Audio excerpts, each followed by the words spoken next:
A hat-trick hero in New York, drama late at Geldwen Field, and the last remaining unbeaten team in MLS, next on The Daily.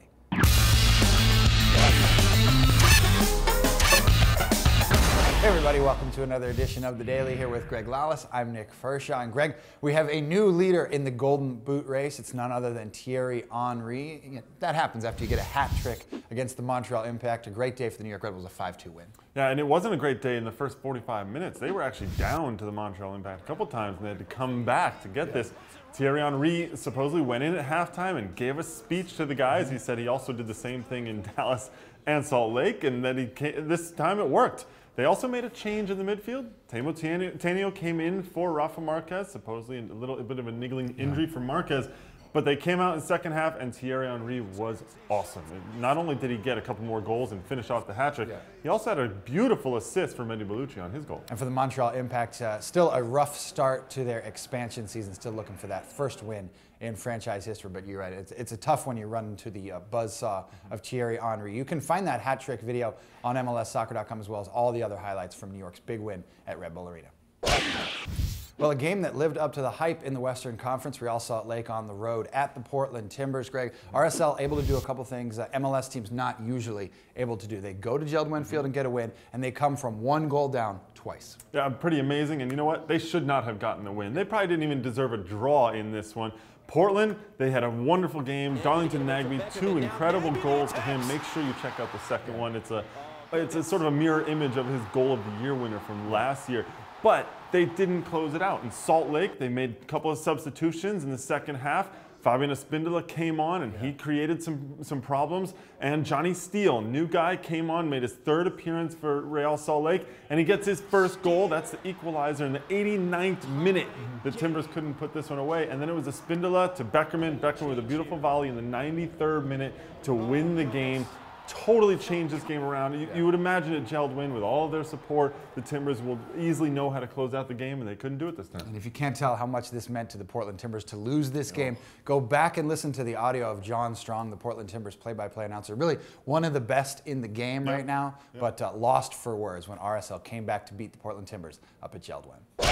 Moving down the coast to the Home Depot Center, where on paper it looked like the LA Galaxy had a favorable matchup on Saturday night against the New England Revolution, but it wasn't to be. The Revs go down there to LA and get a big 3-1 win. Robbie Keane pulled one back for the LA Galaxy, but didn't matter. The Revs were on point tonight. This was an amazing match by the Revolution. I think we're all going to talk about the LA Galaxy not performing well. Landon Donovan not in this game at all because of niggling injuries. David Beckham being pulled at halftime, and Bruce Arena saying I had to make some changes. Bruce Arena after the game coming out and saying that he told his team in the halftime talk if he had 11 substitutions, he would have used them. So I mean that sort of says how the Galaxy were playing. But let's give some credit to the Revolution, because I thought they played a very good game. Their midfield was moving the ball very well. Lee Wynn looked good. Kellen Rowe got his first goal as a professional. And that pairing in the middle of Showery Joseph and Clyde Sims continuing to show well. And Cyrus Sen with a second goal, a header, a nice cross in, and he puts it away. So this is a Revolution team that I think has some really good confidence right now. 2 goals in as many games for Cyrus Sen, and 2 wins for the New England Revolution over the Portland Timbers, and now the LA Galaxy, the New England Revolution, on a roll. Sporting Kansas City, they go down to the Home Depot Center. A 1-0 win over Chivas USA on Sunday night. They haven't played the toughest competition yet. We're waiting to see what these guys have made of them, but 4-0 so far. What can you argue with 4-0? And it's all coming from all various places, except the big boys are always getting it done. CJ Sapong with the goal against Chivas USA. Graham Zusi had a very good game. He pretty much set up the goal with a shot that ricocheted off of the crossbar. And, let's give a little bit of credit to Sporting for breaking down a very, very difficult defense in Chivas USA.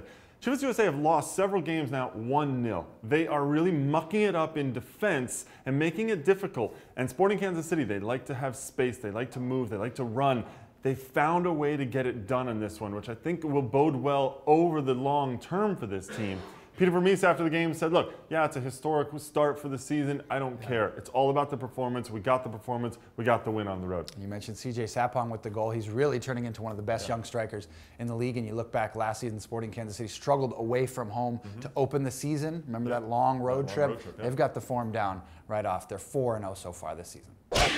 A couple more things before we go. We mentioned all those great goals over the weekend. Thierry Henry, Darlington Nagbe, and some others. Make sure you log on and vote for the AT&T MLS Goal of the Week 5 worthy candidates. You can find all the ways to vote on MLSsoccer.com, and make sure you catch the latest edition of Extra Time Radio coming out on Monday. We've got Jay Heaps, the head coach of the New England Revolution, and Hercules Gomez from Santos Laguna is going to help us preview the second leg of that CONCACAF Champions League semifinal series this week against Toronto FC. And one more thing, we want to send our condolences to the family of Giorgio Chinaglia, the longtime New York Cosmos legend. Died on Sunday, and he was a guy that we should all remember in terms of what he brought to this game. He was a legend with Lazio in Italy before he came here, and to the New York Cosmos, he scored 242 goals in 254 games. Just think about that. That's a lot. Our condolences to his family. That's it for the Daily. We'll talk to you tomorrow.